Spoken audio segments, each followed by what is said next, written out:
बिहार के एक छोटे से गांव धर्मपुर में एक आदमी रहता था, रामू। रामू खेती करता था और रात में अक्सर खेतों की रखवाली करने जाता था। गांव के लोग उसे बहुत मेहनती और सीधा साधा आदमी मानते थे। लेकिन उस गांव में एक जगह थी जहां कोई रात में नहीं जाता था, पुराना बड़ का पेड़। कहते थे उस पेड़ के नीचे पहले एक औरत मरी थी और उसी की आत्मा आज भी वहां भटकती है। पहली घटना, एक दिन रामू की फसल पक चुकी थी और उसे डर था कि कोई जानवर रात में फसल खराब न कर दे। इसलिए वो लालटेन लेकर खेत पर सोने चला गया। रास्ते में वही बड़ का पेड़ आता था। गांव वाले कहते थे, रामू, रात में उस पेड़ के पास मत जाना। लेकिन रामू हंसकर बोला, भूत वूत कुछ नहीं होते। रात के लगभग 12 बजे, जब सब कुछ शांत था, अचानक पेड़ की डालियां हिलने लगीं, जबकि हवा बिल्कुल बंद थी। रामू ने सोचा कोई जानवर होगा, लेकिन तभी उसे लगा जैसे कोई धीरे धीरे उसका नाम पुकार रहा था, रामू। वो चौंककर उठ बैठा। लालटेन की रोशनी कांप रही थी। उसने चारों तरफ देखा, कोई नहीं था। तभी पेड़ के नीचे एक औरत सफेद साड़ी में खड़ी दिखी। उसके बाल खुले थे, पैर जमीन से ऊपर तैर रहे थे। दूसरी रात, रामू अगले दिन गांव लौट आया, लेकिन किसी को कुछ नहीं बताया। रात में बुखार चढ़ गया। जब वो सोने लगा तो खिड़की के पास वही आवाज फिर सुनाई दी, रामू, मुझे आजाद कर दो। उसने डर के मारे आंखें खोल दी।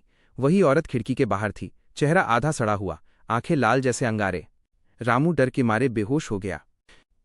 रहस्य खुला। अगले दिन गांव के बुजुर्ग आए। उन्होंने बताया कि 20 साल पहले वहां की एक औरत गौरी को उसके ससुराल वालों ने मार डाला था और उसी बड़ के पेड़ के नीचे गाड़ दिया था। उसकी आत्मा तब से शांति नहीं पा सकी थी। रामू ने निश्चय किया कि वो उसकी आत्मा की शांति के लिए पूजा करेगा। गांव के पुजारी को बुलाया गया। उन्होंने रात को हनुमान चालीसा और दीपक जलाकर पूजा शुरू की। जैसे जैसे पूजा आगे बढ़ी, पेड़ की डालियां अपने आप हिलने लगीं, तेज हवा चली और सबको लगा जैसे कोई चिल्ला रहा हो, मुझे मुक्ति दो। आखिर में दीपक खुद ब खुद बुझ गया। अचानक सब शांत हो गया।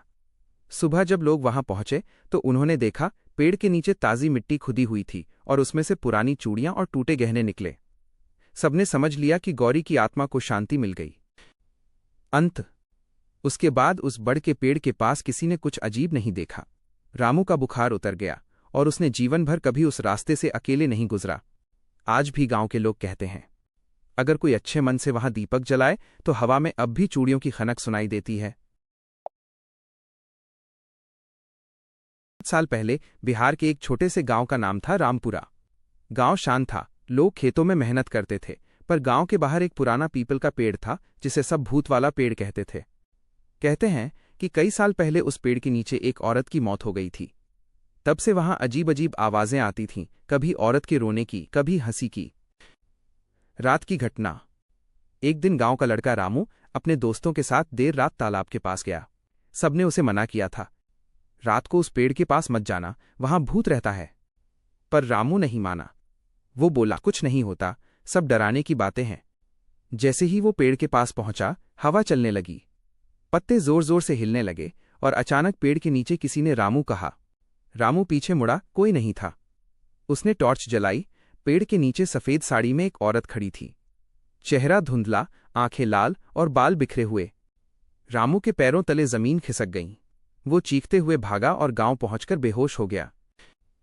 अगली सुबह जब गांव वाले गए तो पेड़ के नीचे सिर्फ रामू की चप्पलें मिलीं। रामू कई दिन तक कुछ बोल नहीं पाया।